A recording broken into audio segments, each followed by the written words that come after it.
Ал жол татаал, түйшүктүү, бирок кызыктуу, азабы менен жыргалы аралаш, чыгармачылыкка арналган өмүр. Өнөр жолунда өзгөчө ордулар мыкты таланттар Санжырада. Селкинчек, сиз жөнүндө. Иш күндөрү саат 14:00-дөн 16:00-гө чейин НТС телеканалынан көрүп, Санжыра радиосунан угуңуздар. 14 saat 18 минутта кутмандуу күнүңүздөр менен ардактуу Санжыра радиосунун жалпы угармандары жана НТС телеканалынын көрөрмандары. Түз эфирде Селкинчек долбоору өз ишин баштайт. Жалпы угармандарды жакын болууга чакырабыз. 57-77-98 сандарга кызмат кылып жаткан учуру байланышка чыгып бүгүнкү келген Селкинчек долбоорунун башкы каарманына каалоо тилегиңизди, сурооңузду узатам деген болсоңуз, анда биз сиздерди күтөбүз. Эгерде сиз жашаган аймакта НТС телеканалы көрсөтпөй жаткан болсо, анда бизди уюлдук телефонуңузду колуңузга алып, алаканыңызга салып алып эле Санжыра радиосунун YouTube каналынан түз эфирде көрсөңүздөр болот. Ал үчүн биздин баракчабызга катталып жазылганды унутпаңыз. Алыстагы бизди көрүп аткан мекендештер сөзсүз байланышка чыга албай жатсаңыздар, комментарий бөлүмүнө кат аркылуу билдирүүңүздү жазып коюңуздар.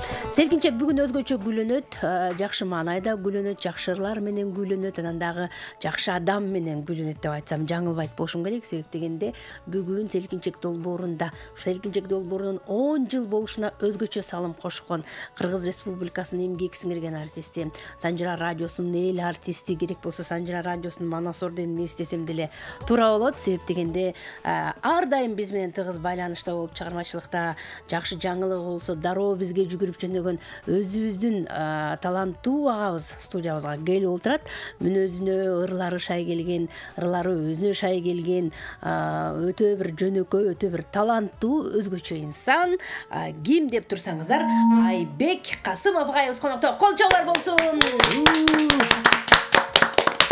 Абдан кубанычтабыз Айбек мырза, сизди көрүп турганыбызга. Кутмандуу күнүңүз менен. Айбек агайым бүгүн өзү жалгыз эмес, жашоодогу, деги чыгармачылыкта болобу, жашоодо болобу ар дайым колдогон эң жакын деген инсандар менен келип отурат. Алардын сап башында албетте өмүрлүк жубайы, Санжыра радиосунун келини деп койбоймбу? Эң улуу келини деп. Жүгүнүп атат. Айда Сартбаева эжекебиз студиябызда, жана ошондой эле таланттуу Айбек агамдын таланттуу достору болуш керек деп ойлоп атам. Таланттуу инсандын эң таланттуу, эң жакшы достору деп айтайын. Кубанычбек Шершенбаев жана Бакыт Молдалиев агайларыбыз конокто. Кош келипсиздер. Баарыңыздар көрүп турганыбызда кубанычтабыз. Бүгүн биздин Айбек байке жөнүндө жакшы сөздөрдү айтып берели. Биздин Айбек байкебиз жөнүндө сонун ойлорубузду айталы деп келип берген конокторго өзгөчө ыраазычылык билдирели. Кош келипсиздер. Айбек мырза, келиңиз. Алгач эле микрофон сизде. Жалпы элиңиз менен амандашып, Санжыра радиосунун анан айтыңызчы, эмне себептен ушунча толгон жакын достор абдан көп болуш керек? Айбек байке менен дос болом дегендер көп да. Өкүл балдарыңыз дагы көп. Анан ошолордун арасынан бүгүн ушул адамдарды эмнеге тандап келдиңиз? Ошого токтолсоңуз. Кутман күн дейли Санжыра радиосунун жалпы угармандары жана ошондой НТС каналынын жалпы көрөрмандарына кутман күн дейли. Бүгүн өтө кубанычтабыз. Чакырганыңарга өтө кубануу менен келип отурабыз. Себеби дегенде мен 90 негизи эле чыгармачылыкта жашоомдо бала кезден бармактайыбыздан достошкон досторум менен келип отурам. Жана айтып өткөндөй Бакыт Молдалиев жана ошондой эле Кубаныч Шаршенбаев деген биздин үй бүлөлүк катышпыз. Биз ушу Бакыт менен Кубаныч менен биз бала кезибизден сырыбызды, бала кезибизден эч нерсе жашырбай мындай доспуз десек жаңылышпайм да. Ошондуктан досторума да ийгилик каалайм. Ушу өтүнүчүбүздү четке какпай келип бергенине. Бакытты кечээ балчыдан бери атайын эфир болот эле деп сурансам мейли деп келип берди. Ошон үчүн терең ыраазычылык билдирейм Бакытка. Рахмат. 4тө 4-тө эфир бүтөр менен эле балчыга кетем деди. Кетирбейбиз. Тоюм бар деп. Азыр 4төн кийин Айбек байкебиздин чыгармачылыгына арналган кечеден кийин от жагып, казанга ет салып дегенде андай жумуштар бар. Ошон үчүн кетпейсиз. Тамаша. Келиңиз. Айда жеке, кезек сизде. Жалпы менен амандашабыз. Бардык кыргыз элине, Санжыра радиосуна салам айтам. Буюрса 2 саат бою сиздер менен бирге болобуз. Терең ыраазычылык. Сагынып турбуз, көптөн бери келбей. Ооба, биз да сиздерди сагындык. Айбек байкемди алып кетип эле алып келди айтасыз көптөн бери. Сиз эле кылатат окшойсуз деп эле. Шу менден эле кетип атат. Ооба, сизден эле кетип атат. Мен бат алып кетирет. Буюрса, келиңиздер. Ассаламу алейкум. Микрофонго жакыныраак. Санжыра радиосунун жааматына салам айтабыз. Андан кийин Санжыра радиосунун көрөрмандарына салам айтабыз. Жакшы келип алдыңызбы? Жакшы. Сиз Айбек байкемдей эле кыска сүйлөп кой турбайсызбы? Ошонусу жугуп турбайсыз. Кубаныч бияктан Бишкек шаарынан эле келди да, Кубанычта кече ошо чалсам Кубанычта бош экен. Анан ошо биздин өтүнүчүбүздү четке какпай келип бергенине дагы ыраазыбыз. Эми азыр убакыт деген баарына белгилүү кымбат болуп аткан убагы. Ошого карабай ошо үйдөгү болгон шарттардын баарын тыштап анан бияка келип отурат. Ошон үчүн дагы бир жолу терең ыраазычылык билдирейин. Кубаныч, чоң рахмат. Келиңиз. Рахмат. Сау-сау бүгүнкү Санжыра радиосунун коллективи. Ишиңиздерге ийгилик. Жана ошондой көрөрмандарга дагы ийгилик. Дагы салам. Көрөрмандар көбөйө берсин дагы да болсо. Мына бүгүн буюрса сиздер менен бир 2 саат. Окуразы. Талант тартылганга кылабыз. Ошо.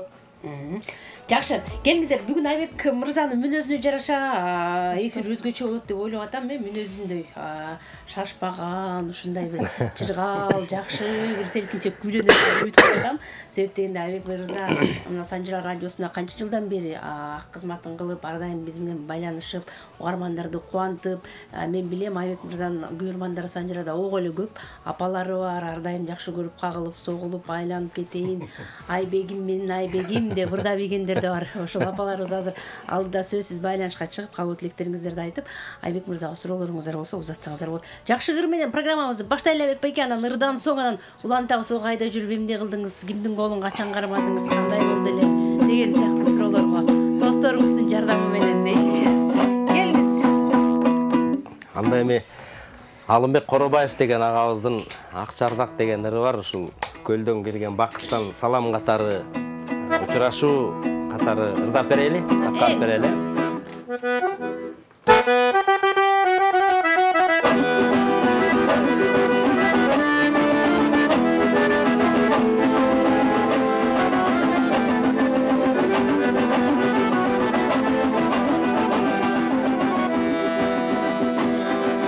Таң алдында таттуу махаббат, көл толкунун улам каратат, дал ошондо күлөп канаты, тийген өңгүн аппак халаты. Ойкута кайкыт Акчарда, дал ошондо күлөп канаты, тийген өңгүн аппак халаты. Ойкута кайкыт Акчарда, көл четинен көлгүп күн чыгат, келбечүдө кара жайсыз ат, бирок менин махаббатым айланчык табакта эле калат. Көрүнө да калсаң эй Акчарда, бирок менин махаббатым айланчык табакта калат. Көрүнө да калса Үйлөдө калсаң эй акчарда.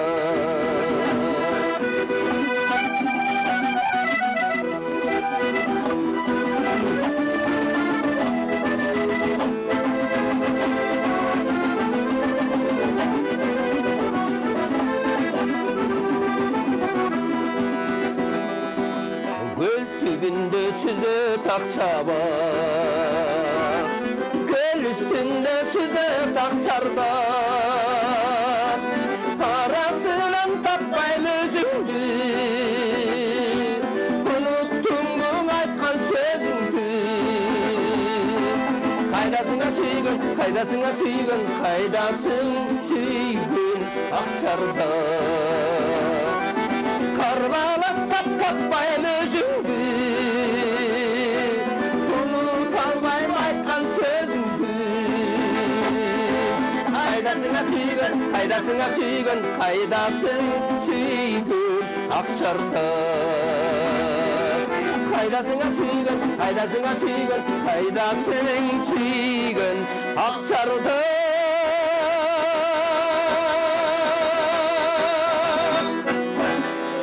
Бара келди, азаматсыз кол чабуулар сиздерге. Сонун керемет Айбек агам айтпадым беле. Ушундай бир керемет ырлардап, керемет эфир болот деп. Сонун аткаруу үчүн рахмат айтабыз. Жакшы чыгарма болду. Айбек Касымовдун аткаруусунда. 14:34 программабызды улантабыз. Көрүп жана угуп атканыңыз Санжыра радиосунун Селкинчек долбоору. Селкинчек долбоорунун бүгүнкү башкы каарманы биздин таланттуу Агыс Кыргыз Республикасынын эмгек сиңирген артисти, Санжыра радиосунун эл артисти Айбек Касымов агай. Айбек байке, мана жакшы отурасызбы? Мына ушундай сонун жакшы маанайда ыр менен баштадык элек. Эми дароо эле угармандар чалып атат, пикирин угуп коелу дагы андан ары анан программабыз улантсак дейм бар. Саламатсызбы? Алло, Алмагүл алтыным. О, кандайсыз? Кош келдиңиз. Жакшы алтыным. Баары сонун. Саламатсызбы Айбек балам, сиңдим, кандайсың абасындарым? Жакшыбы? Жакшы, рахмат. Жакшыбы? Айбек, мен кенжежеңмин алтыным. Таныдыңбы кенжежеңди? Сага жакшы кабыл айтам го алтыным. Рахмат кенжеже. Алтыным. Сиңдиме ак жол, ийлик, үй бүлөгүз бакыт каалайм. Барбы алтыным Айбек балам? Сага үй бүлөгүз бакыт, ден соолук, балдарыңардын рахатын көрүңүздөр алтындарым. Айбек балам, жакшы ырыңа бир дырдап кой, алтыным. Мен кенжежеңмин алтыным. Рахмат кенжеже. Чоң рахмат. Айтпадым беле, Айбек байкемдин көрмандары бул жакта ого эле көп. Отуруп алып эле эркелете беришет. Алтыным, күчүгүм, Айбегим келген тубайбы деп айрымдар ыр чыгарып урдап ийбесе болду алда.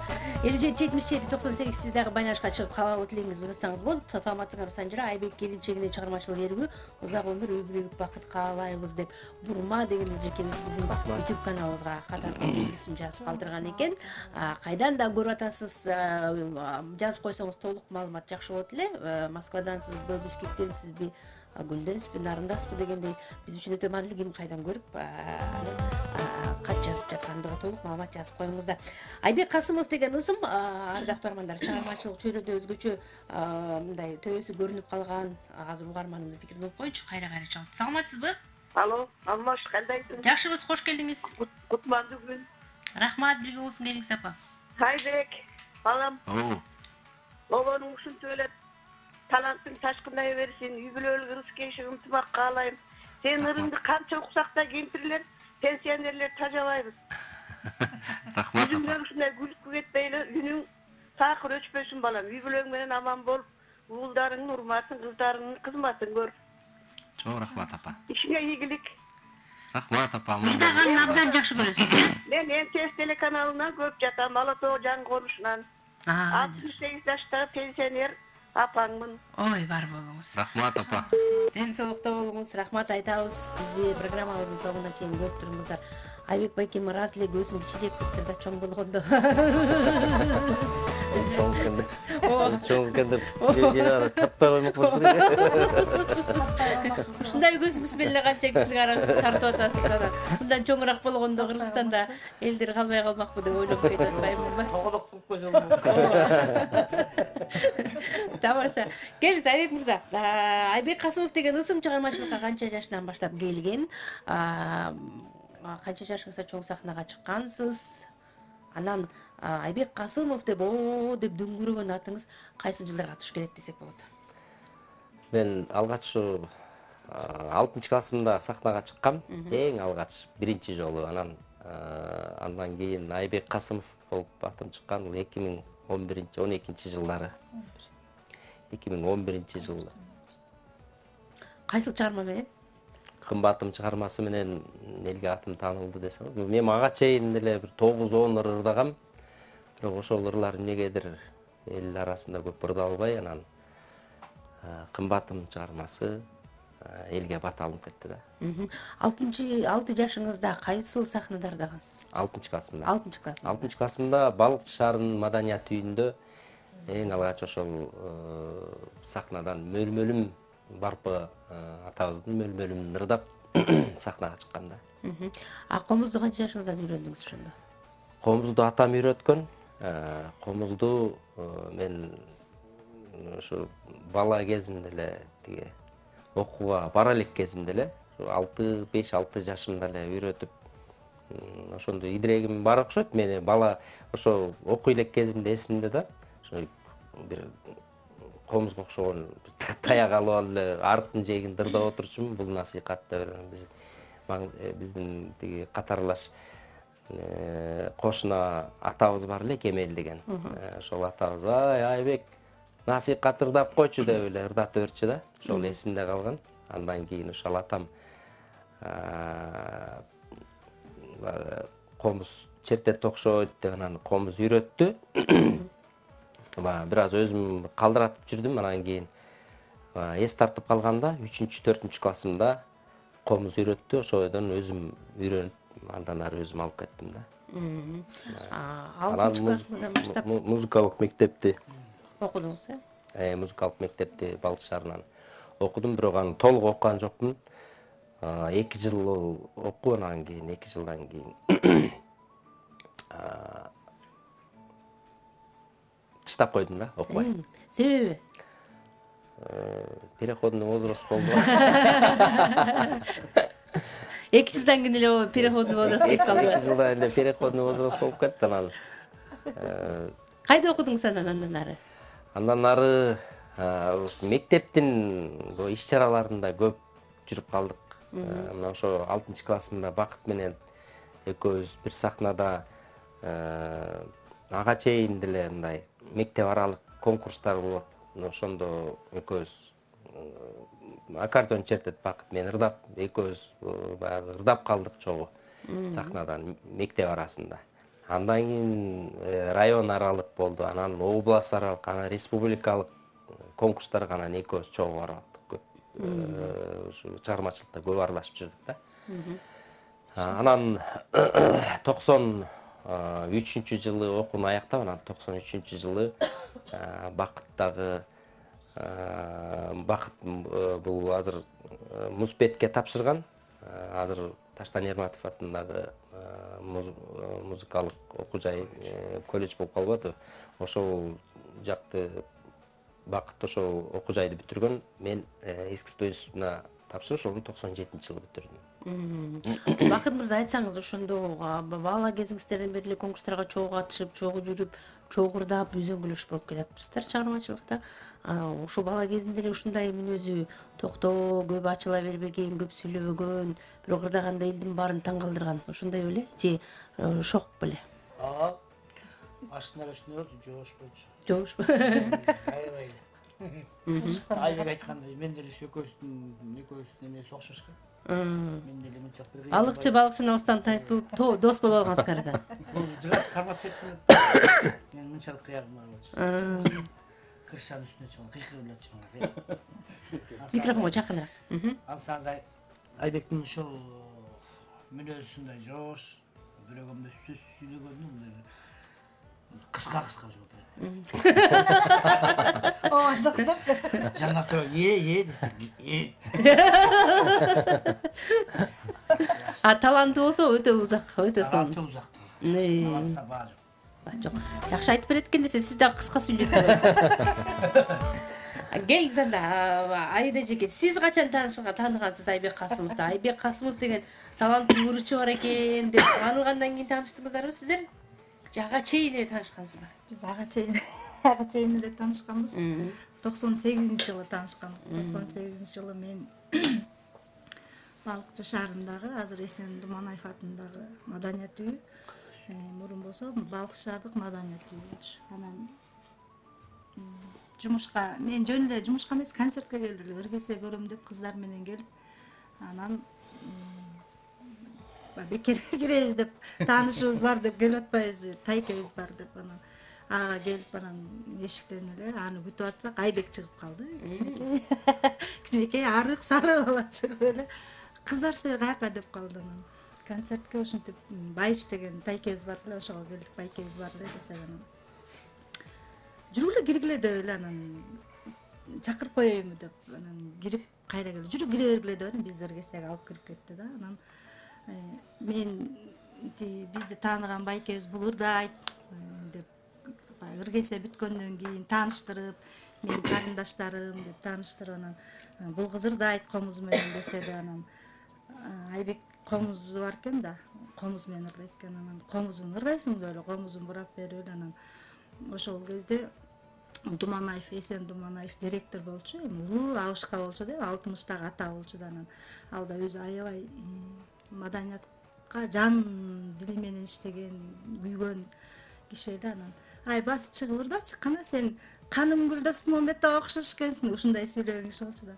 Басай кызым деп анан сахнага чыгарып эле комузду берип эле анан жарык бар күйгүзүп эле чыгып мындай концерт болуп атканда даярды. Анан десек чыгып эле мен эки ырдап бердим. Анан басай кызым деп анан үстүнө алып чыгып, мен ага чейин школ мектепте иштечимин да, Ананияда. Анан каникулга эле келдим. Анан үстүнө алып чыгып, ай сен каякта иштейсиң деп сурап, каяктыксың деп сурап, анан сен эмне кыласың мугалим болгону, бас бияка иште деп ага ошентти да. Анан мен жибербейт, атам, апам жибербейт десем, анан мен азыр чалып сурайм деп анан атама чалып, кызыңды мен өзүм карап, жакшынакай эмне кыласың айылда алып кал, иштесин деп эле анан мени алып калды. Атама сөзүн берди, 15 күндө бирден жиберем депчи.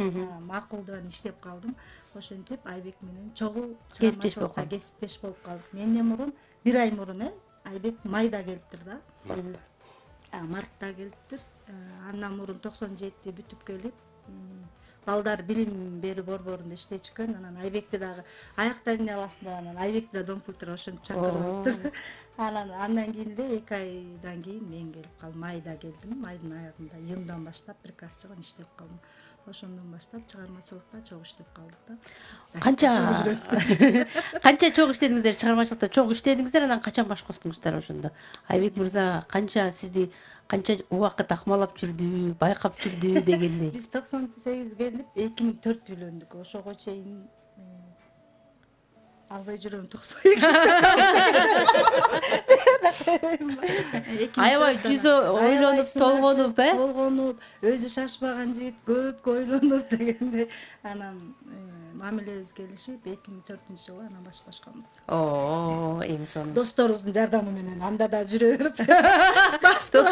Достор кечке жүрө бересиң го. Чапташта аябай эле. Биз мен жаңы келгенде эле ошол Эсен аба, ай экөөбүздү чогурдатып эле, чогуу эле чыгармачылыкта эки жумушуңар бир болсо жакшы билүү болосуңар деп ойлогонбу, бөлүшөткөнбү, ушинтип баарылап Домкультурада иштегендин баары чаптап атышып анан аягы үйлөнүп калдык да. Думанаевга рахмат. Анан досторубуз дагы кечишке эле ушинтип жүрө бересиңер, бас кыла деп эле үйлөнтөбүз деп эле ошо үйлөнүп салышкан. Сон рас кылган экен да. Рас кылып, бир эрте эле ошентип койсо болмок. Үйлөнө турган болгондон Эрте келген дурашмысың. ошондой болду. Эң сонун бактылуу болуңуздар, бар болуңуздар. Сонун керемет. Келиңиз, сөз кезеги сизде болсун. Сиз Айбек мырзаны качан тааныгансыз? Кыргызда жакшы кеп бар го. Ырызыкка берсин, төгүлбөсүн, тымак берсин, бөлүнбөсүн деген. Айбек экөөбүздүн достугубуз деди. Мен 97 деп демек болсам Айбек 98. Ошо 98 экен. 98-жылдар башталыптыр достугубуз. Биз дагы окуу жайды бүтүп, Бишкек шаарынан музыкальный педагогический колледжди бүтүп, Балчыга барып калдык. Эжебиз бар эле ошо. Бакыттар группалашта. Муспетти чогуу. Досум таап, анан досумдун үйүнө Айбек келип калып, Айбек менен тааныш болуп, жана дос болуп, анан анын үстүнө Айбек ошондо Дотусто иштейт эле, сабак берет. Экөөбүз кайра Балчы шаарындагы военный частта ГУДО деп коет, дом гарнизона. Офицерский дом гарнизонунда. Экөөбүз чогуу иштеп калдык, Айбек экөөбүз. Ошондо Айбектин баягы биринчи ырдаган ырлары менин азыр эсимде. Көбүнчө дастандарды жакшы айтат эле, дастан ырларды. Ал кезде дастан. Ал кезде азыркыдай аккордеон, жанагы Ямаха деген эмелер көп жок эле. Аккордеондор жаңы, окуун бүткөндөрү жаңы, чертип башташты аккордеончулар. Аз болчу. Аз болчу. Анан Айбек өз ошонден достошуп, дос болуп, ошол частта чогуу иштеп келатабыз. Достун да дос болот деп коет го, ансыгарындай баягы дос деген абдан көп болушу мүмкүн, бирок алардын ичинде бир өзгөчө жакыны болот. Анан сиз менимче билгенимче Айбек мырза эң жакын досторуңуздардан окшойт. Анан эмнеси менен сиздерди ушундай достук мамилеге чакырды? Эмне мүнөзү мененби, кылган мамилеси мененби, же чыгармачылыгын өтө жакшы көрүп дос болгуңуз келдиби? Бул достуктун башталышы эң биринчи өзү эле айтып тургандай чыгармачылыкка барып калдык да. Ошо менен достошуп келатабыз. Анан Айбек менен баягы эң биринчи адамгерчилик деп коет го. Адамгерчилик сүйлөшкөнүбүз, бир сөз менен түшүнөбүз бири-бирибизди. Ушуга чейин сен мен деп урушкан, талашкан да жокпуз. Негизи урушканды билеби Айбек? Айбек өзү билбейт болчу урушканды. Билген элек. Анткени Айбектин достору көп да. Айбек урушпай эле баары менен дос боло берет дегендей. Ошо да мен да ошентип ойлойм да, урушкан деген кандай болот деп билбейт болуш керек Айбек мырза, андай түшүнө да кирбесе керек урушкан деген, айда же киреби анда-санда? Билбейт. Билбей эле койсун Айбек. Эми аябай жине урушам деген созолонуп эле баш эле сүйлөбөй калат. Сүйлөп, ошол урушкан. Өзүчө болмолду, Айбек созолонуп эле унчукпай калат. Демек урушту деп түшүнөсүз Ошо ошондо. аябай урушту деген. Айбек көз жумуп калганда Сүйлөбөй эле унчукпай калса, бизге жини келип аябай урушуп атканда. Дагысы деп коесуздар. Жакшы турбайбы Айбек? Тынч болуп калса эле атабыз Урушуп атыптыр да. Балдарга да ошондой. Балдар да ошондой унчук. неш болуп аткан экен деп. Аябай жинденип, катуу кызабат болуп урушуп атканды деп коебуз. Анан сүйлөп калса көңүл ачылды деп калабыз. Эң сонун. Айбек мырза, канча бир туугансыз өзүңүз? 3 бир тууганмын. Улуусу менмин, менден кийин 2 иним бар. Инилерим аз Балыкчыда. Бул мүнөз кимден калган? Атаңыздан, апаңыздан? Атамдан калган мүнөз. Атам да ошондой киши болчу. Жоош, сүйлөчү эмес, ушундай. Менин мүнөзүм кандай болсо, мен атамдын мүнөзүн мен тартып турмун да. Атам да ошондой болчу да. Бирдеме сурасаң туруп, көптү. Ушундай эле Айбек да ошондой да, точно атамдай. Экөө сүйлөшкөндө айда айтканда гум. Түшүп калат эле. Түшүнүп калышат. Жанында отурганда ыраазы болсо отура бересиз, Биз деле көрүп калдык атасын. Атасын Айбектин ата-энесин чайында ичип калды. Ошондо сүйлөшкөндөрү көп эле бизде. Айтыңыз Айбек мырза, чыгармачылыкта андай мүнөздүү адамдар көпкө кармала бербейт деп коет. Тоскоолдуктар болушу мүмкүн, же тескерисинче кыйналып кетиши мүмкүн, же мындай алдыга дароо умтулуп кеткенге да мүмкүн эмес дегенге кошуласызбы? Андай мүнөздөгү адамдарга. Сизде чыгармачылыктын түйшүгү кандай болгон? Ошол мүнөзүңүз сиздин чыгармачылыгыңызга терс таасирин бере алдыбы же берген жок? Жок, тескерисинче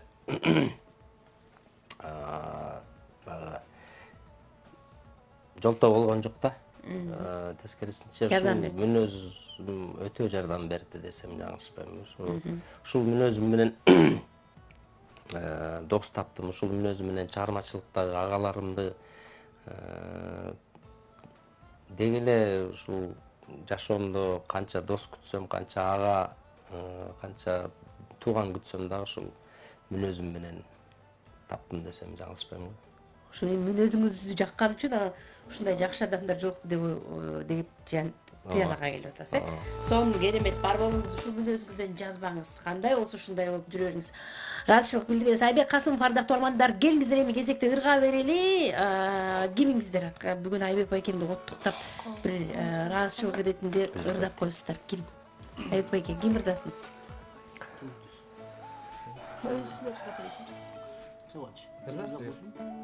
Кандай ырдайм? Кандай ырдайм?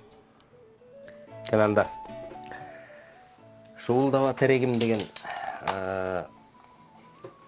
чыгарманы аткарып берели. Чыгарма Салжан Жигитовдуку, сөзү ал эми монусу Асанкалы Керимбаевдуку. Анда ошол чыгарманы аткарып берели. Эй, бали.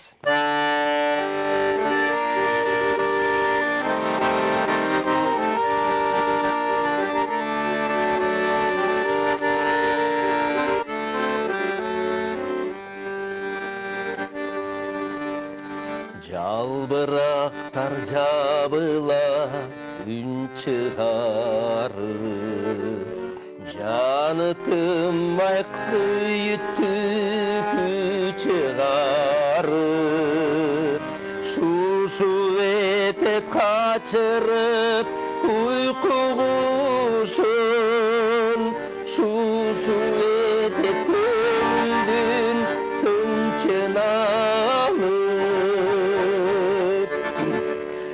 шуулдава терегим, теректерим, шуулдасаң эсиме келет менин, өткөн күндүн өчүнкүңе элестери, өмүрүмдүн өкүттү белестери.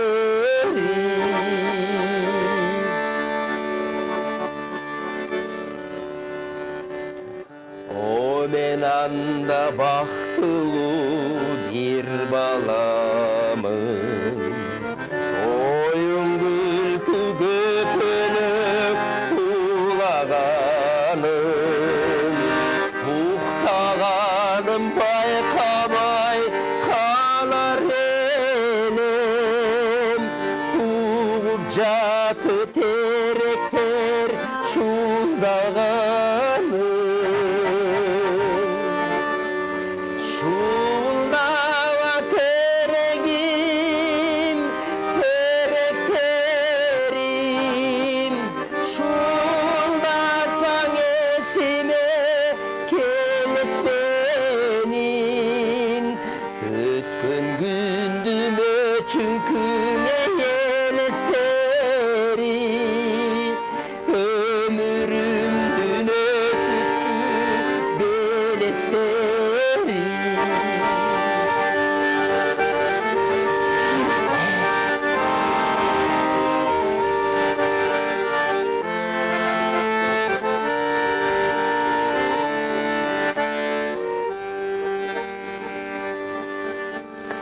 Өтүп барат бул заман зулдаган, өтүп барат зулдап бул заман, кайрандарыма силер жатасыңар, терек муңун туйбастан шуулдаган. Шуулдава терегим,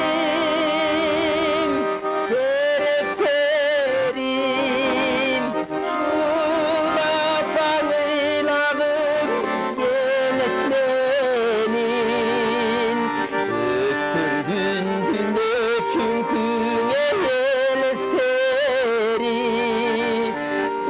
өмүрүмдүн өкүттү белестери. Шуулдава терегим, теректерим, шуулдасаң эсиме келет менин, шуулдасаң ыйлагым келет менин. баракелди, азаматсыз. Кол чабалар сизге. Үйүнүңүзгө береке, бар болуңуз. Керемет чыгарма, керемет аткаруу. Айбек Касымов аткаруусунда 57-77-98 бизде болсо мейман бар. Саламатсызбы? Хош келдиңиз. Саламатсызбы? Кандай денсаулык жакшы Жакшы, болсун. өзүңүз жакшысызбы? Мен күнүгө биринчи эле ушул аты эмне? Айбек. Иә, Айбек келди деп күнүгө көрөм да. Ошо Айбекти ушуну менен ишенчи жолу куттуктап атам. Рахмат. Алтыным Айбек, денсаулыкта бол, үй бүлөң менен ушуну дайыма жаркырап жатты. Элдин кызматында жүрөр алтыным. Үй бүлөң менен бактылуу бол. Алматка, сен ушундай алтындай болгон балдарды үй бүлөсү менен алып келип атканыңа өтө кубанычтымын. Мен ырчылардан Түмөнбай Колдошевду, анан ушу Айбекти эле жакшы көрөм. Өзүм 85-деги талапты кийимдерин бирок Бишкекте жашайм алтыным. Бишиңер ийгиликтүү болсун. Өмүрүңөр узун болсун. Баардык жакшылыкты каалайм. Менин жашыман ашып жашагыла. Ийгиликтерге. Рахмат апа, айтканыңыз келсин. Айтканыңыз келсин, чоң рахмат, ыраазычылык билдиребиз. Сиз дагы көп жашаңыз, ар дайым биз менен бирге болуп, кубанып, сүйүнүп көрүп атсаңыз, анда биз да кубанычтабыз. Сонун Акматова деген колдонуучубуз Айбекке денсаулык каалайлы, үй бүлөлүк бакыт каалайм дейт. Бар болуңуз, сонун эжеке. Сизге да ийгилик каалайбыз. Келип туруңуз, ыраазычылык билдиребиз. Санжыра радиосунун төрүндө, Санжыра радиосунун эл артисти Айбек Касымов агайыбыз жөнүндө бүгүн биз улантуудабыз. Айбек мырзага абдан көп болуп атат. Болбосо мушу иши мүмкүн. Мени угармандар кабыл алып пикирин угуп коеюн. Мейманыбыз бар. Саламатсызбы? Саламатсызбы? Алло. Кандай? Жакшыбыз, өзүңүз жакшысызбы? Кош келдиңиз. Жакшы. Баары жакшы. Бөбөктөр жакшы. Жакшы, Бердибек байкем, Настроение жакшыбы? Баары сонун, өзүңүз кандайсыз? Абалданды. Бүгүн жакшы талант алып келген экенсиң. Айбекти. Айбектин талантына таазим. Рахмат. Денсаулык каалайбыз Айбек биринчи. Рахмат. Денсаулык болсо баардык көп маданияттын жогорку тепкичтерине жет. Татыктуусуң. Рахмат. Анан отчетту концертиңе да киргенде бул келин балам экөөң бир дуэт ырдадың эле. Ошону ырдап кой, анан көпчүлүгү көп башкалар менен ырдайсың. Келин бала менен ырдап жүрсүң мынайын дуэттер бар, капа болбой, Макул. Экөөң үйдө чоң болосуң, репетицияны жакшы өткөрөсүң.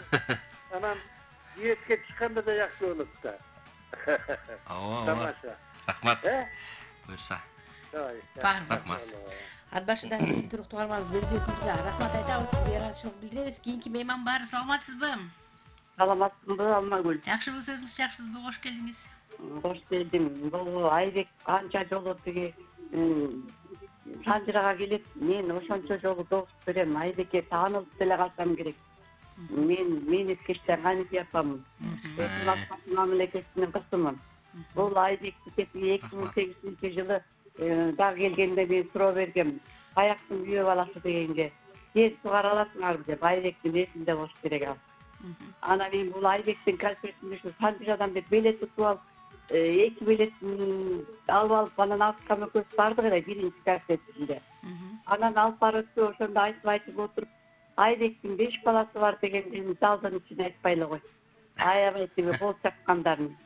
Каяктан болсо да жетем Айбектин концертине. Андан кийинки концертинде дагы бардым, келин бала ырдабай койду да.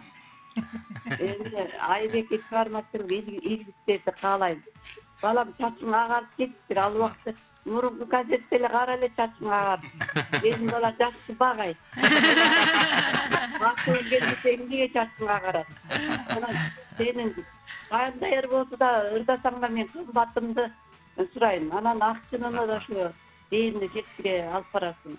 Чыгармачылыкты каалайм балам. Мен ошондо эле айткам эсимде. Ой, мен балам үйлөнсө эле чыкырам десем буйрса дегенсиң.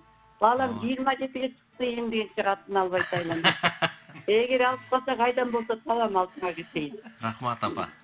Чыгармачылык ийгиликтер каалайм. Алмагүлгө дагы ушул жакынкай ырчыларды алып келет Алмаш. Өзүң дагы аман бол. Алтын микрофон сага. Чоң рахмат, бар болуңуз. Рахмат апа. Ыраазычылык билдиребиз Каныке апа, байланышка келгениңиз үчүн ыраазычылык билдиребиз.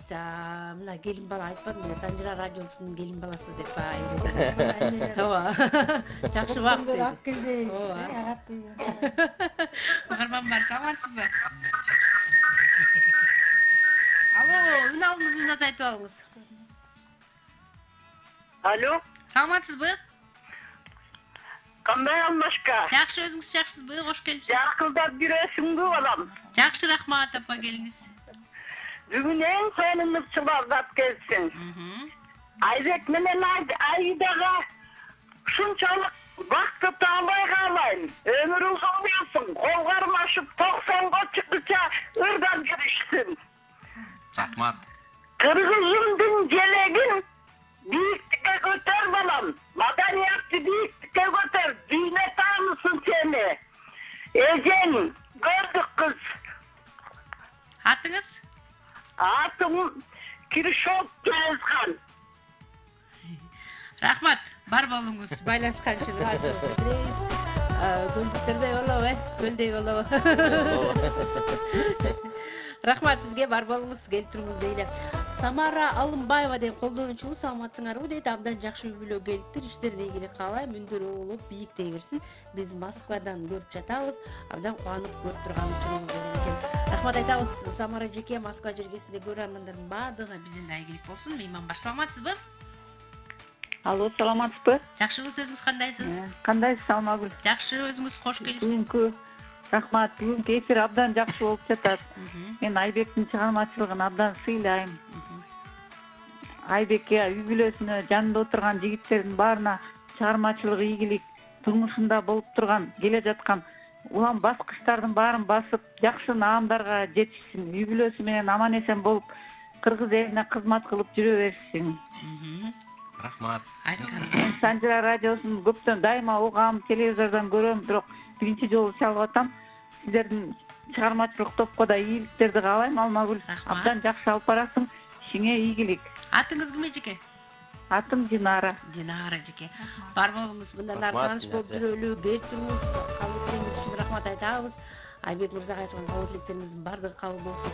Азыр угармандарды деле кабыл ала берсем, эфир бүтүп калгандай, ошондуктан бир аз угармандарды бир аздан кийин байланышка чыгып, сабыр кармап, жакшы сөздөрүңүздөрдү топтоп даярданып туруңуздар.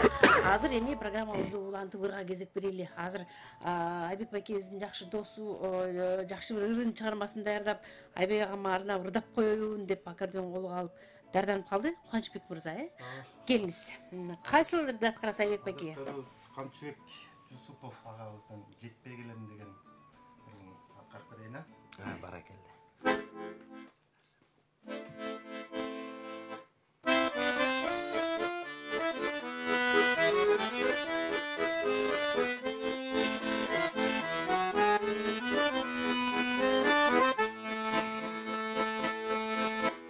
Сезимге токташпаган өзүнчө бир сен анда күйүп турган чолпон элең маңдайлаш жүрсөм дагы өзүң менен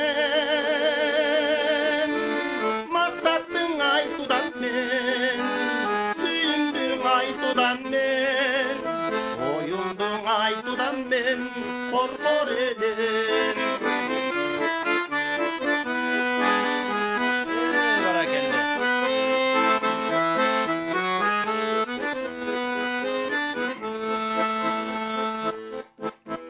Жыпар-жып чачып турган өнүрлөргө жытаңтып жайнап турган гүлү менен жылуулук сезим алып бир өзүңдөн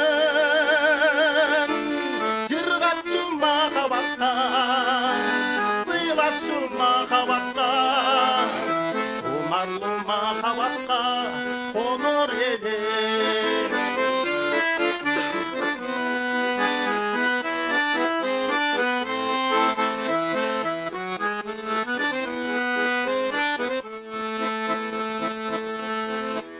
мезгилидин таттуу өткөн убактагы байрамдай сезим менен менен эстей берем. Максаттар колго тийбей адаштырып, махаббат түкпүрүнө, жүрөктүн түкпүрүнө, сүйүүнүн түкпүрүнө жетпей кетет. Махаббат түкпүрүнө, жүрөктүн түкпүрүнө, сүйүүнүн түкпүрүнө жетпей кетет. Эй, баракелди. Кол чабуулар сизге, азаматсыз.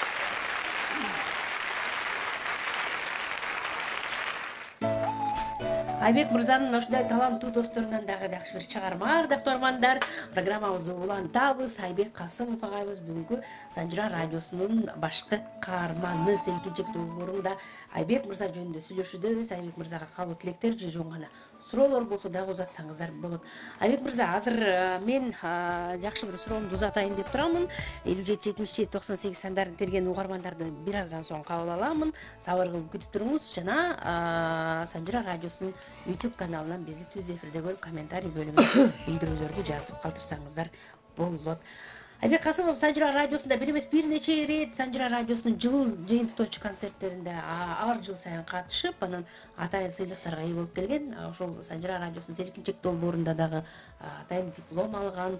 Андан башка ошол көптөгөн номинацияларда жыл сайын катышасак, былтыр эле селкинчек долбоорунун жыйынтыктоочу концертине катышпай калдыңыз. Себеби абдан көп киши болгондуктан таарынычтар мен жылга катышпай калам. Жылда эле Айбек Касымовду катыштыра бересиңби дегендер болгондон катышпай калдыңыз. Ал үчүн кечирим сурайбыз күйөрмандардын арасынан. Себеби алар Айбек келбей калдыбы, каякта жүрөт, эмнеге чакырбай калдыңар деген суроолор да болду да, ошол себептен азыр айтып коеюн деп элдим элдин алдында. Угарманыбызды кайра чогултуп алып коеюнчу. Саламатсызбы? Алло, саламат. Жакшыбыз, өзүбүз. Алма. Алмагүл бүгүнкү келген конокторго, чыгармачыл инсандарга, чыгармачылык ийгилик каалайм. Рахмат. Айбектин алган наамы кут болсун. Рахмат. Жанында бул жигиттерди тааныбайт экенмин. Айбектин жубайы болсо экөө бири-бирине төп келишкен жубайлар. Буларга үй бүлөлүк бакыт, ден соолук. Анан жанында ээчип колдоп буттап келген жигиттерге дагы чыгармачылык ийгилик каалайм. Силер да Айбекке окшоп наамга жетесиңер. Биринчи наамды эл берет, эмгек сиңиргенди дагы эл артсын дагы. Өкмөткө кеч жетет. Ошонусу бизди өкүндүрөт. Алмагүл өзүңө тунук эфир, Санжырадан үнүң өчпөсүн, НТС'нин экранынан чыкпай бизге жакшы инсандар чакырып, жакшы маанай тартуулап жүрө бер. Рахмат. Чоң рахмат. Байланышкан үчүн ыраазычылык билдиребиз. Аты жөнүңүздү, кайдан байланышып атканыңызды дагы айтып койсоңуздар абдан жакшы болмок. Себеби биз үчүн өтө маанилүү ким кайдан байланышка чыгып жаткандыгы. Наамды кечирээк бергендиги өкүндүрөт, эл артисинен эртерээк ал дейт. Биз дагы мына ошого тилектешпиз. Айбек мырза, ушундай күжүрмөн эмгегиңиз менен, чыгармачылыкка болгон сый мамилеңиз менен, өзгөчө талантыңыз менен ал ийгиликтер дагы алдыда деп билебиз. Чоң рахмат. Айбек Касымов агайыбыз репертуар тандоодо өтө олуттуу мамиле жасайт. Санжыра радиосунун ыр сандыгын өтө эле байыткан инсан деп айтсам жаңылышпаймын. Себеби сапаттуу, ошол эле учурда маанилүү, анан ырды ийине жеткирип аткаруу менен бирге биздин ыр сандыгыбызды байытып, Санжыра радиосунун баягы ыр сандыгын кеңейтип келет. Ал үчүн дагы ыраазычылык айткыбыз келет. Репертуарда ушундай ар бир аткарган ыры өзгөчө жетет десем туура болот окшойт. Чыгармачылыкта жүргөн достору деле буга макул болуш керек менин пикириме. Себеби бир дагы ырында мындай бир чыгармасы эле элге жетпей калды, ушул ыр анча эмес деп айтканга мүмкүн эмес да. Акыркы жылдары мындай уламдан улам эски ырды жаңылап чыкканда дагы сөзсүз ага жаңы боекторду киргизип, аны менен бирге ошол боекторду ашыкча эмес өзүнүн нормасында деп коет го, өтө ашырып жибербей, эскинин дагы бир нерсеси калат. Ошол учурда жаңы, анан бир өзгөчө чыгат Айбек мырзаныкы. Анан баардык эле ушулар эски чыгармаларга кайрыла бербейт, себеби аны мурдагылардан кандай ашырып ырдай аламбы деген жоопкерчилик бар да. Жаңы ырды каалагандай созуп ырдай бересиң, бирок эски ырда кайрылууда бул чоң жоопкерчилик. Бирок ошого карабай Айбек мырза көп учурда эски чыгармаларга кайрылып, аны жаңыртып элге сунуп келет. бул идеалда агай өзүңүз эле тандайсызбы же бирөө сизге сунуштап ушул ырдасаң ушул сага жарашат дейсизби? Репертуарыңыздын көпчүлүгү жаңы эски чыгармалар деп айтсам жаңылышпайм да. Репертуар тандоодогу сиздин баягы стилиңиз дейбизби же имиджиңиз дейбизби, кимге таандык келиңиз, ушул жөнүндө айтып өтсөңүз. Бул чын эски ырларга кайрылып калганын себеби дагы биз бала кезден ушул ырлар менен баягы угуп сугарылып чоңойдук да. Анан ошол жүрөктөн кулактан кирген ыр жүрөккө жетет дегендей бул ырлардын мааниси негедир айланчыктап кетип мындай айланчыктап эле жүрө берем да ушул ырлардын айланасынанчы кетким келип ошол ырларга кайрылып ырдасам кандай болот экен. Бирок бул чыгармаларды мен 6 классымда эле угуп, ошондо эле ушул ырлар хит болот турчу ырлар болуш керек. Ушул ырларды ырдасам мындай хит болот, элдин жүрөгүнөн түнөк табат деп ойлонуп жүрдүм. Ал кезде анда бизде аппарат деген жок, мынчалык техника өнүгө элек болчу. Мен араң магнитофонго араң жетип жүргөнгө пластинкадан угуп ушул ырлардын баарын Асанкалы Керимбаевдин ырларын, Рыспай Абдыкадыров агайыбыздын ырларын, Түгөлбай агабыздын ырларын, анан андан мурунку агайларыбыздан Эстебес Турсуналиев, Замирбек Үсөмаевдин ошол агайлардын ырларын жөнүндө жатак алып укчумун да. Ошого жүрөккө жакын болгон үчүн ушул ырларга жакын болуп калганын себеби да ушул болуш керек деп ойлойм. Ушу бала кезден ушул ырлар менен угуп баягы сугарылып чоңойдум да. Анан эми дагы Кудай буйрса дагы деле болсо ушу эски ырларга кайрылганга аракет кылып атам. Кудай буйрса дагы ырлар эски ырлар жаңылап чыкканда айрым учурда сындар болгонбу сиз тарапка? Ушундай ырдап коюпсуң деп тескерисинче мактоолор жагат. Мактоолор көп болду. Эми бир аз сындоолор болду. Ошо кымбатында бир нотасын туура эмес ырдап койгом да. Ошону кийин кайра оңдоп ырдап коюуга моюн жар бар. Бербей жүрөт да. Ошонусу менен элге жетти да. Анан бирок болбой эле ушул көп кайсы жерге барбайын ушул ырды көп суранышат да. Анан кетирбейт ушул ырдыны. Мен башка ыр ырдайынчы деп, кээ бирде мындай соц тармактарда деле мындан ыр жок, башка ыр жокпу дешет да. Ошол себептен башка ыр ырдап эметей ырдап кетейинчи десем деп өзүм ойлонуп коем да, ушул башка эле ыр ырдап берейинчи деп эле анан ырдап алып кетип баратсам, Айбек байке, эмне кымбатын ырдаган жоксуз, ошону ырдап бериңиз деп кайра бир саат күтөм да, ошол ырды ырдаш үчүнчү. Анан болбой эле бар, ошону сурана беришет да. Кымбатым деп калдыңыз, кантип ырдап калгансыз бул чыгарманы?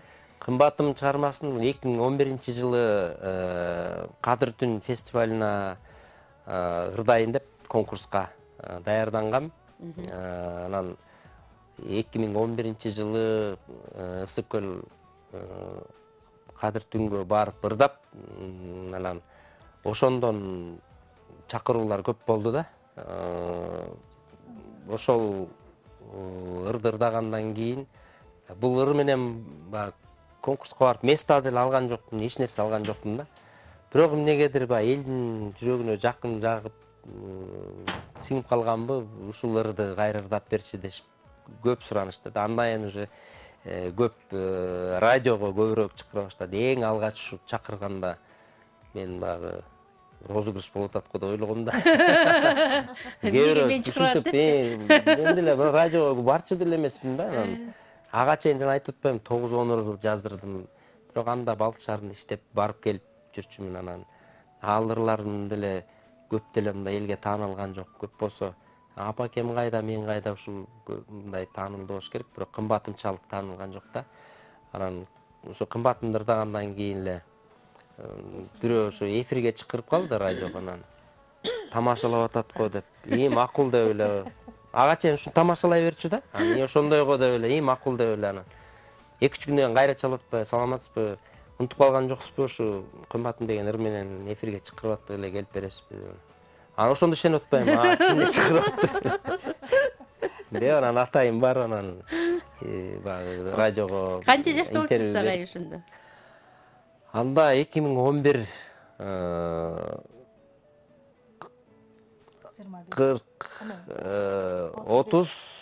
35-36 экенмин. 35-36 экенмин. 35-36 жашыңызда ошондо элге тагыз. Бирок клибиңиз аябай жапжаш болчусу, 35 жаштагы. Сон керемет. Кымбатым деп сөз кылып калдык эми, биз да ырдатпасак болбойт кымбатымда. Себеби апамдар урушат бизди. Венера Канаева деген колдоочу жазып атат. Саламатсыңарбы Айбек? Айыда бакыт, кубаныч, барыңарга чыгармачылык ийгилик каалайм, ден соолукта болгула, эл үчүн кызмат кылып, үй бүлөңөр менен болгула. Кантан Венера Канаева деп. Венера, чоң рахмат Венера. Бар болуңуз Венера айым, биздин YouTube каналыбыздан көрүп атсаңыз, программабызды салам. Анан сизге арнап, анан сөзсүз жакшы чыгармаларды ырдайбыз. Кандай кылалы Айбекке ырдабасак болбойт кымбатымды. Биздин угармандар да жакшы көрөт. Биз жана бир угарман агабыз ат башыдан суранып кетпедиби? Жубайың менен ырдап берчи. Эмне үчүн башкалар менен ырдайсың? Анан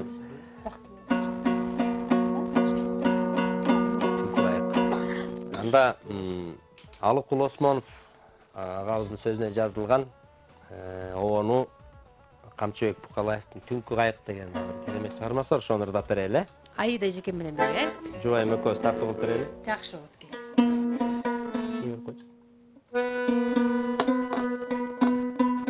Сиз болсо дал ушул ырдан кийин 57-77-98 сандарынтер байланышка чыгыңыз. 0312 шаарыбыздын коду.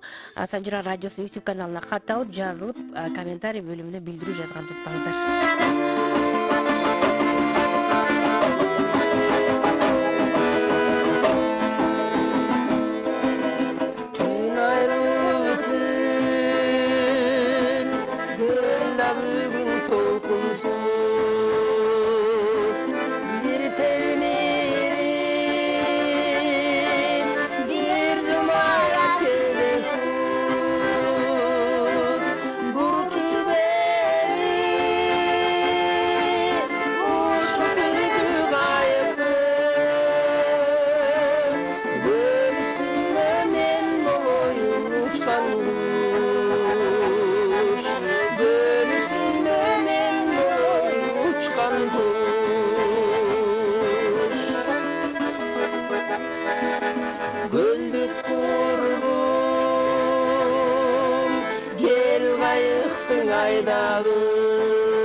Келди, азаматсыздар, бар болуңуздар. Айда Сартбаева, Айбек Касымов, караңыздар, сонун керемет чыгарма программабыз улап берди. 15 саат 30 минутта бизде болсо угарман бар дагы деле. Саламатсызбы? Алло, Алмашка. Айбек, Мунарым деген мені нұрдай қойсынчу, өтінем. Макул. Бар болуңуз, чоң рахмат. Сураныштар абдан көп. Бардык сураныштарды аткаранга аракет жасайбыз. Программабыздын соңуна аз эле убакыттар калды. 57-77-98 сандарын терип сиз дагы байланышка чыгыңыз. Мейман бар. Саламатсызбы? Саламатсызбы? Жакшысызбы? Кош келипсиз. Жакшы, өзүңүз кандайсыз? Айбек. Айда. Сизге үй-бүлөлүк жакшакай бакыт таалай каалайм. Талантыңарга таазим. Көп жашагыла. Бактылуу болгула. Жаныңа чогуу келген жолдосторуңа, досторуңа дагы. Билет. Баарыңар талантыңар ташкындап турсун. Айбек. Балам, сен бир кичинекей кезиңде Майрамбек Осмоловдун Бейпилтин деген ырдачы элең. Ошону такырууга элесмин. Аткарып бербейсиң мүмкүн болсо. Жарайт, макул. Аткарып берели. Эй, секет, давай, бакыт каалайм. Эфирге чоң ийгилик. Бар болуңуз, караңызчы, апасы болобу, ата болобу, байке болобу, бар эркелеткиси эле келип турат да Айбек байкемде. Секидин кетейин дейт го. Рахмат, бар болуңуз, байланышка журачылык билдирем. Элмира Бейшенбекова, мен дагы балыкчыдан болом. Айбек байке менен Айда эжеге эң мыкты ырчылар, үлгүлүү үй-бүлө. Сиздерге ден соолук, үй-бүлөлүк бакыт каалайм. Сиздер менен абдан сыймыктанам деген экен. Мария Назаралиева деген колдонуучубуз эки дүйнө бактылуу болгула деп билдирүүсүн жазып калган. Барман бар, саламатсызбы? Саламат. Хош келдиңиз. Айбек Мырза. Ошо сиздердеги жалпы жамаатыгынын ыксагынан Айбек бай билсеңиз, могу жумабүдүн Шерали дегенчи. Шерали. Мен алты жылдан бери bu ошондон бери үрчү оон кетип деп андан чыгармыз. Ошон мен биле нардыкмын, бирок мен биле бул жактагы чоң артисттерди жакшы таман жакшы көрбөйм. Барына үйлеринен ошо кишини мен ушу атын чыгарып бир сапкарларды өсүм башалардын демесин тартып коюмчу. Aram geçtiğinde doğum çıkar. Aram no turda kumsuat degende 25 yıl kan oldu diyoruz. Uşunda balдар sayfı, uşun işinde umralarım koyduğumdan aşıbından görüntülü oldum suylarım nokta oldum. Uşun işinde adı çıkmadı ben bunda şimdi bölüm gelmeyim. Turaydı. Mazlum şarapların menesi nasıl 75'tenim. Cumhurbaşkanı Şeradi boşandı, hoşturda bir yok olsa, kıstarı senin olsun, kıstarı parancı gibi burada açmaz, giyinine çıktı. Dedi ki Turav'ı tanıştı. Tura sizdeki. Tura. Rahmat, бар болуңуз, байланышкан журачылык билдиребиз. Жумабүдүн Шералиевден кандай оңдор чыгарып, оңчу аткаруучу болуп элге кандай таанылган. Ошо Жумабүдүн агандарларын ырдап жүрсө Айбек деп айтып атат. Анан кийин ушу Жумабүдүн агамдай болуп дагы обон чыгарса деген тилеги бар экен угарманыбыз. Тыңыраагын аткаруучу болуп алайын. Болгондо да Жумабүдүн агамдай обончу болбойбу? Он деген Жумабүдүн атабыздыкы эң көп байгы он айтылат го Кыргызстандагы эң байгы онун саны боюнча андан анысы кандай. Балким эми ошол 700дөн ашык он жазган. Кыял угарманыбыздын кыялы сиздин ошондой бийикте көргүсү келип атат дагы. Сенин эми чында 700дөн бул эми саналуу обондор, саналбай алган обондор да канча өзү менен кетип калган обондор да болгон. Ырдалбай алган обондор да ырларды канча болгон. Агишинин бир 1000ден ашык обону болсо керек деп ойлойм да. Анан бирине бири окшошпогон. Техника жок кез көп багы мен Наргүл эжелер менен кээде сүйлөшүп калганда ошо кээ бир ырлар ошо өзү менен кетип калган ырлар да болгон. Анан ырдалбай алган ырлар да аябай көп кетти. Ал кезде техника жок кез, магнитофон жок, жазып аларга эч ким жок. Өзүнүн аткаруусунда эле калып эле ошо бойдон калып кеткен обондору да көп дейт да. Канча обондо кайрылдыңыз Жумабүдүн атабыз? Жумабүдүн атабыздын азырынча ушу түшүмдөсүнө эле кайрылдым.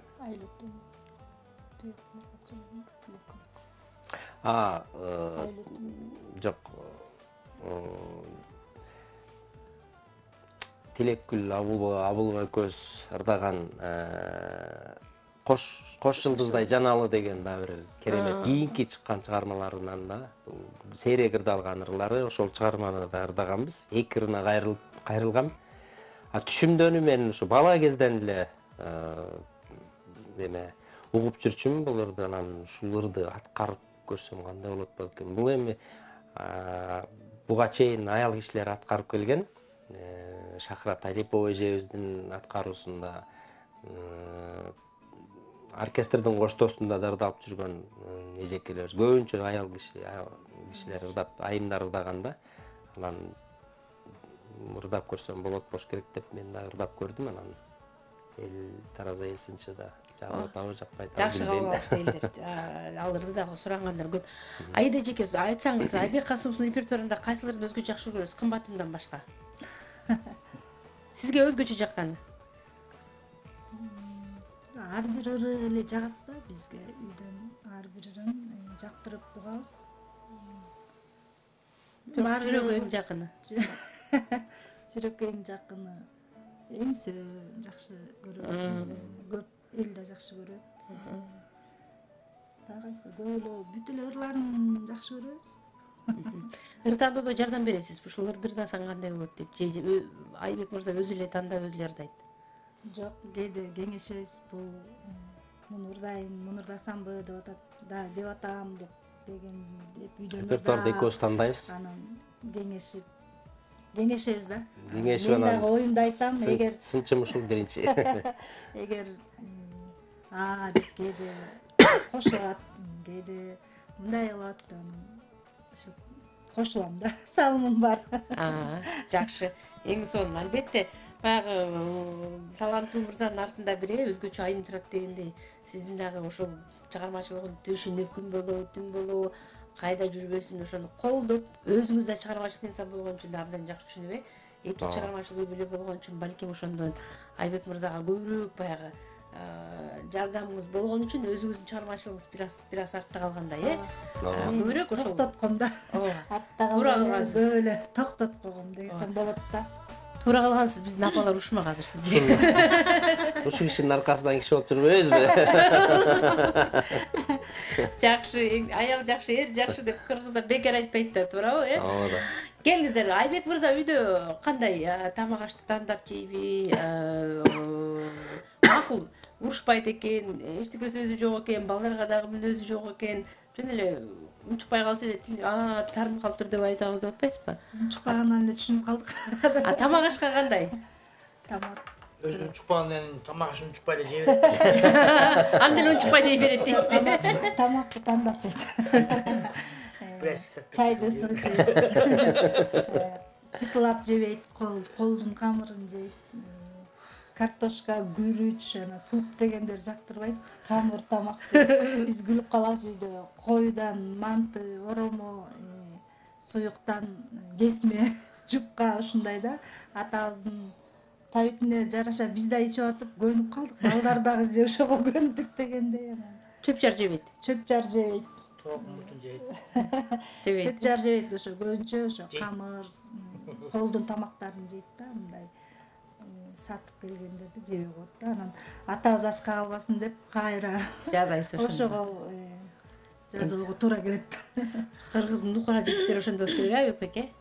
Ооба да. Эң жакшы. Келиңиздер, анда дагы бир чыгармага кезек берели. Кайсыл ырды ырдайбыз? Аз убакыт калды, ырдатпай койдуңар деп алгандар. Урушпасын бизди.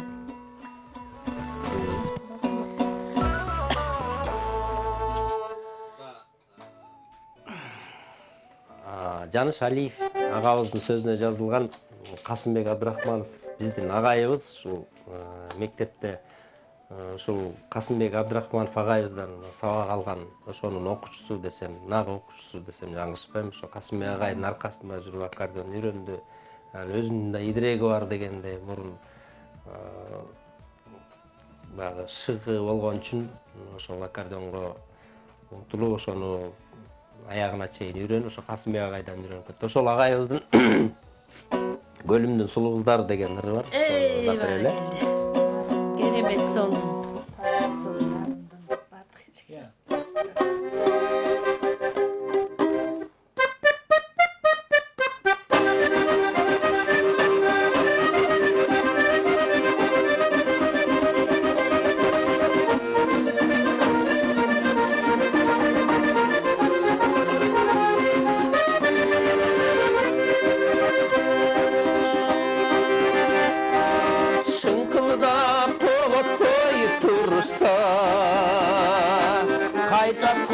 шілденің ызғары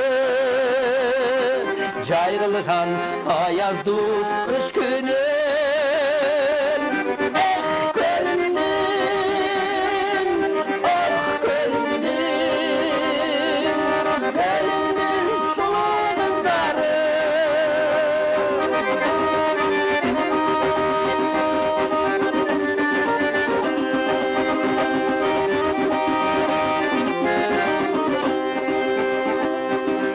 Айкөлдің қыздары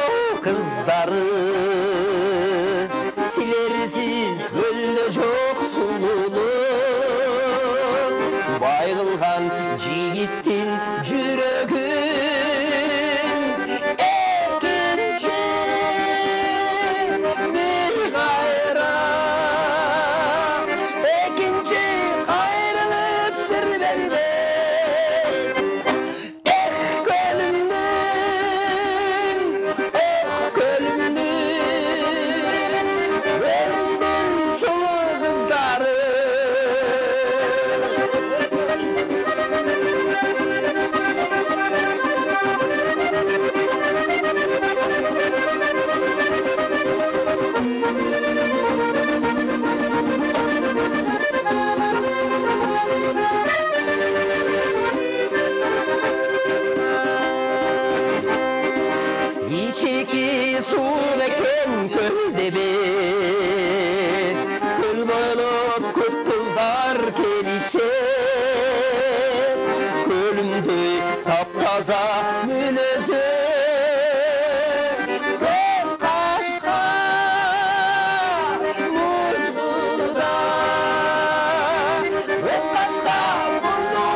Керемет.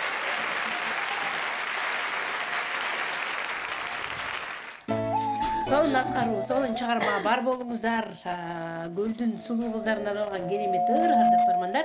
Санжыра радиосунун Селкинчек долбоорунда программабыз улантып берди. Бала кезден бармактайдан дос болгон досторунан сурагым келди. Айбек мырзанын ырдагандан башка дагы кандай өзгөчө таланты бар? Балким бир нерсе жазайт. Машина эле жетпedi. Башкасын билбейт экенмин дейсиз. Машина айдаганды билбейт. Чын эле айтат. Сиз чи Кубан мырза, сиздер? Айбектин бирден жасаган чынында көрдүк. Ушунча жыл, Колуна бир балканы көтөрөт. Карага бир кез кайраса. Кайрага балканы иштет кайрага. Ошол менен жумуш бүтөт. Ошо менен күн бүтөт. Айбек беке, кошумчалайсызбы? Жөн жамандап атчы. Жок, кошумчалайын. Туура мен көп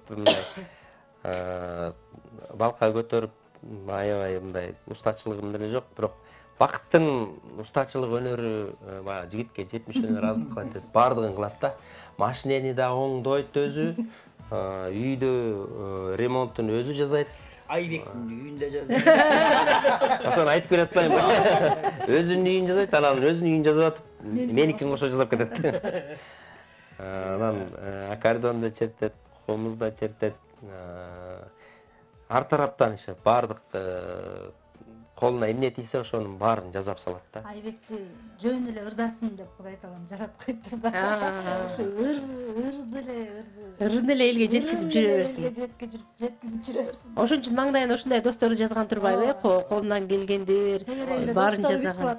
Үйүнө барганда өзүнүн жанагы наамды алган наамдары, жанагы дипломдорду тиги салгак бук менен калып ийет ошондой.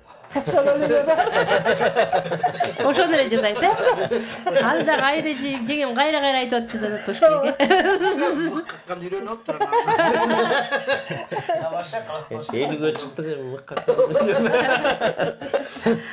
Айдажы чын эле ушундайбы? Балким мындай үйдө мындай электр жарык бир нерсе өчүп калса ким оңдойт? Иштебей калса. Башка түскө байтал жорго деп кээде өзү жазат андай. Мындай аябай жогорку деңгээлде болбосо дагы эркекке таандык жумуштарды кылат. Анда шашпай акырында. Шашпай кылдаттык менен Илхом жай болсо дагы Тогуруп кетпейин деп баарын чечип алып. баарын жайып алып анан кайра баарын аккуратно жыйнап чыгып. Баарын жаяттып чечет. Бат кылбайт да. Чечет да, баарын жайып. Ойнап атам, мага чыгат. Бак бояган. Азарда мына Зато чалса дагы бүтүрөт өзү. Кубанычтагы ошо бакыттай болуп колунан көөрү төгүлгөн уста кубанычта өзүнүн үйүнө өзү салган баардык нерселерин өзү жаза алат. Зато достору уста телефон менен бүтүрүп беришет. Андайлар жаза үйрөнбөй эле кой, эми ушуга чыкканда кереги деле жок дейсизби, Бакыт мырза? Эң сонун жакшы. Бирок эң башкысы элиңизге жаккан талантыңыз, үнүңүз, сонун керемет чыгармаларыңыз бар. Бар болуңуз Айбек мырза. Чыгармачылык эргүү ушундай досторуңуз кадырлап, сыйлап, колуңуздан, бутуңуздан алып эле ар тараптан жардам берип турсун. Сиз болсо бизге ырдап эле, ырыңыз менен эле элдин маданиятын көтөрүп, жан дүйнөсүн тазартып, жан дүйнөсүнө жакшы чыгармаларды сунуп эле. Сиздин эң башкы милдетиңиз ошол жанагы мык каккандан дагы өтө татаал десем да болот да. Элдин жоопкерчилиги ошончо эл күтүп атат, ошончо эл сизден талап кылып атат дегенде, мык каккандан дагы эң жогорку жумуш бул. Аны силер билбейсиңер да. Ойлонуп, толгонуп, элге жетеби, кандай болот, жагабы, жакпайбы деген сезимдер ошонун бар түйшүк. Ошондуктан ушул түйшүңүздөн жазбаңыз, элге кызмат кылып жүрө бериңиз. Сонун. Келиңиздер, эми дагы бир чыгарма ырдайлы. Себеби программабыз жыйынтыктарына аз калды. Балким жалпы ырдайсыздар же ким ырдайт? Кандай кыласыз, Айбек байке? Андан соңку угармандардын пикирин угуп коелу. Анан акырында программабыз жыйынтыктайбыз. Аз эле убакыт калды, билинбей бизге бөлүнгөн убакыттын жыйынтыктарына. Айбек Касымов агайыбыз бүгүн биздин Санжыра радиосунун Селкинчек долбоорунун башкы каарманы. Ушул эле эфирде толуктурду Санжыра радиосунун YouTube каналынан түз эфирде көрсөңүздөр болот. Ал үчүн биздин баракчага катталып жазылганды унутпаңыздар. Кандай кылалы?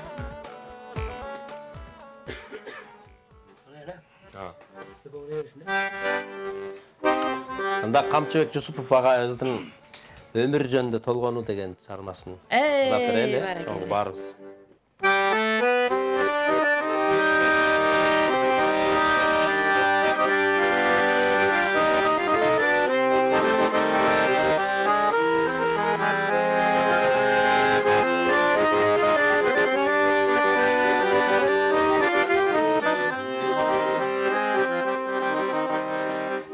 Geldik yaşamak var ayazbı, azbı göktü, kaltırbay kömüldürdün ay saktap gitti.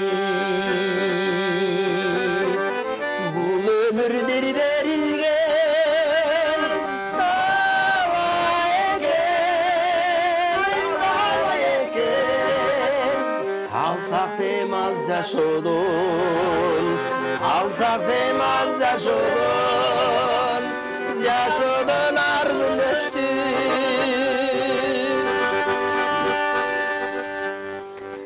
Çek sütü gönürkün ay kaçan gelir, ertebi geçpin alın ay kimdir bilir. Yeteni terülüktün kadırına, ne kadırına öldürdün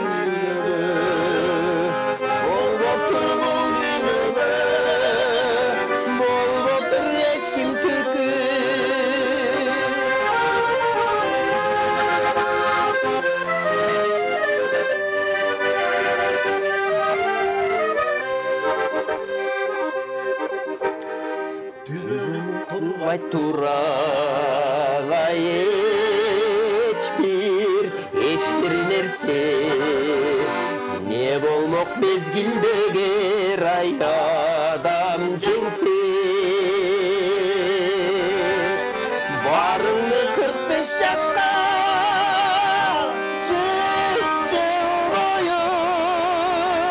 100 жыл бою тургузуп коёр элем, аттың келсе. Барыңды 45 жашка 100 жыл бою тургузуп коёр элем, аттың айвалдан келсе, чиркин айвалдан келсе, аттың айвалдан келсе.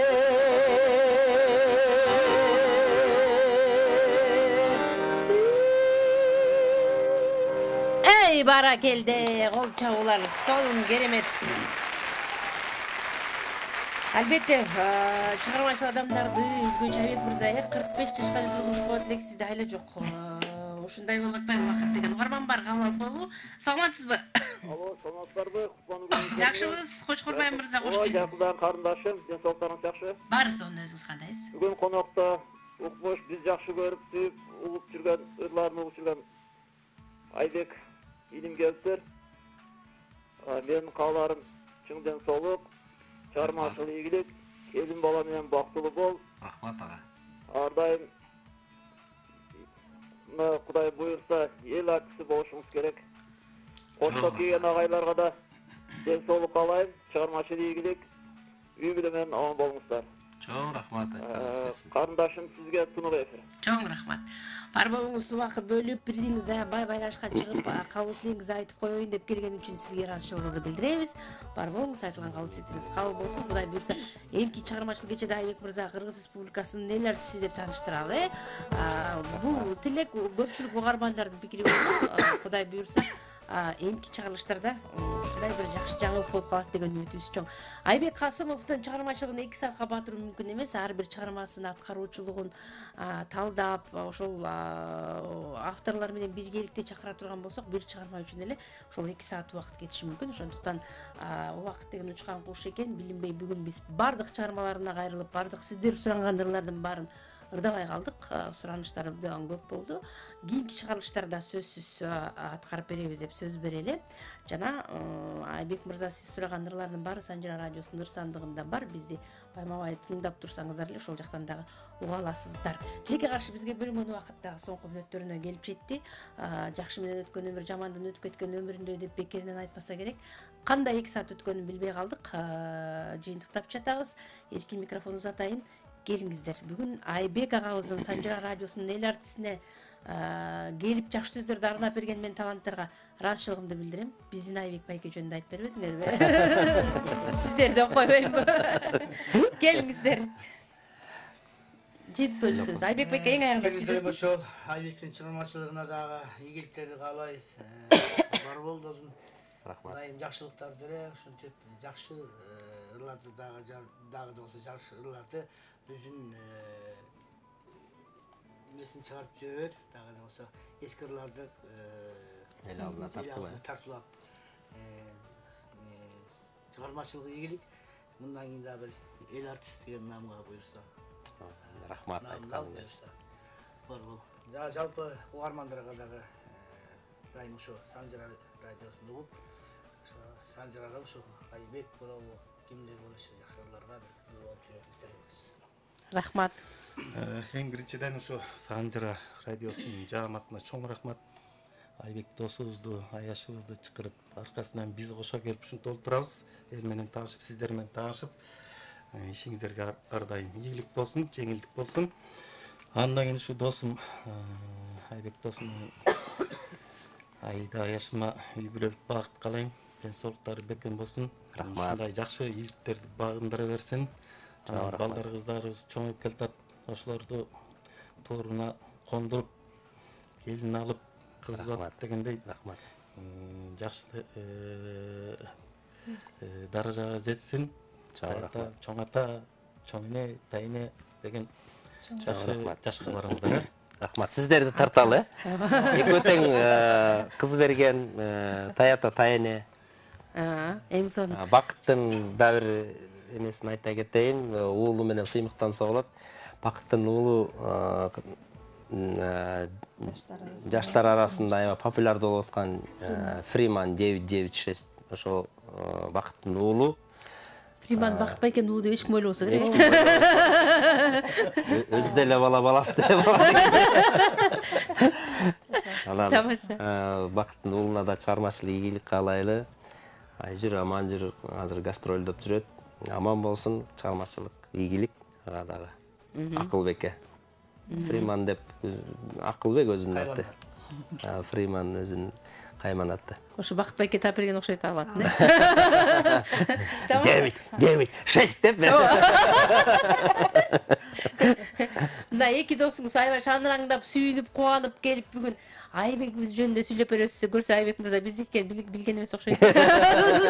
Биздин Айбек деп келип алышкан окшойт. Биздики деп келип алып турубуз.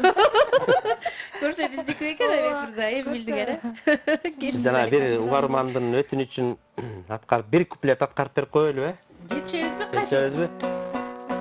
Майрамбек Османовдун бир куплет. Бейпил түн деген ырын аткарып берчи деп атпады эле, ошол акыркы куплетин тап берели. Келиңиздер, жетишип калалы.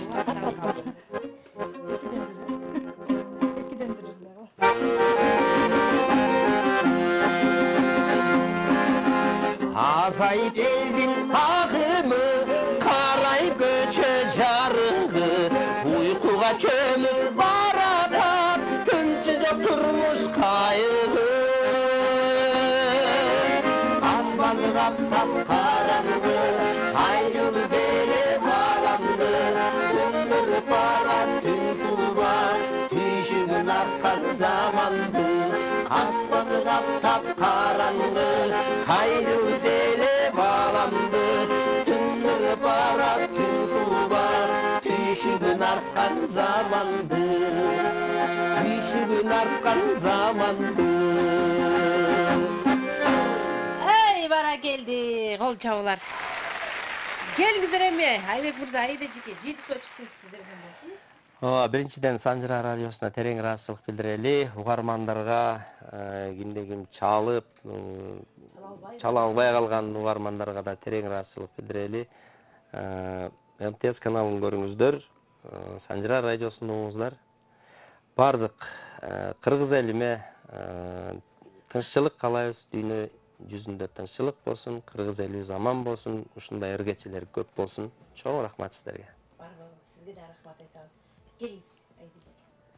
Барыңыздарга чыгармачылык ийгилик, бар болуңуздар. Бүгүнкү чалган жалпы күйөрмандарга, Айбектин күйөрмандарына, Санжыра радиосунун күйөрмандарына баарына аманчылык. Дайыма биздин үй бүлөдөгү Айбектин чыгармачылыгын ушу Санжыраны тыңдасаңыздар, бардык жаңылыктарды угасыздар. Барыңыздарга ийгилик. Бар болуңуздар. Чоң рахмат. Келип туруңуздар, ыраазычылык билдиребиз. Айбек мырза, бүгүнкү айтылган калоо тилектер, апаларыбыздын кагылып согулуп чын жүрөгүнөн айткан баталарынын бардыгы кабыл болсун. Ден соолугуңуз бекем болсун, ал үчүн өмүрүңүз узак болуп, ден соолугуңуз бекем болсо, сиздин ийгиликтериңиз арбын болот. Биз сиз менен сыймыктанабыз, урматтайбыз, сыйлайбыз, жакшы көрөбүз. Сиз Санжыра радиосунун элчиси экенин унутпаңыз. Бат-баттан келип туруңуз. Мына айттым эле го, биздин апалардын келини болот, Айда жекемдеги чек деле болбой, чачына карып салыпсың деп атпайбы? Эмкиге чейин.